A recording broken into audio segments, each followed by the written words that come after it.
Жители Ухты до конца месяца могут поклониться мощам святой Матроны Московской. Ковчег с частицей мощей святой выставлен в Свято-Никольском храме. Для верующих горожан это всегда большое событие, поскольку происходит только несколько раз в год, обычно в преддверии церковных праздников. В этот раз в непростой период пандемии, как поясняет настоятель, чтобы люди могли помолиться за болеющих близких. Ведь именно Матрону Московскую верующие считают сильной помощницей по части здоровья.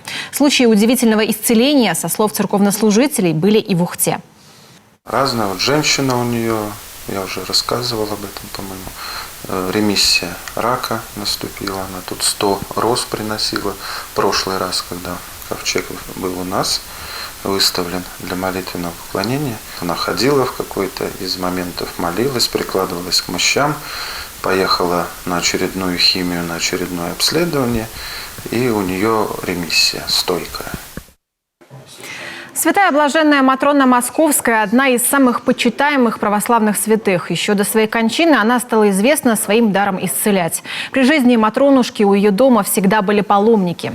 Их поток, чтобы приложиться к ее святым мощам, не иссякает и сегодня. Желающие поклониться могут посетить Свято-Никольский храм ежедневно с 9 утра до 6 вечера. В 11:00 будет читаться акафист.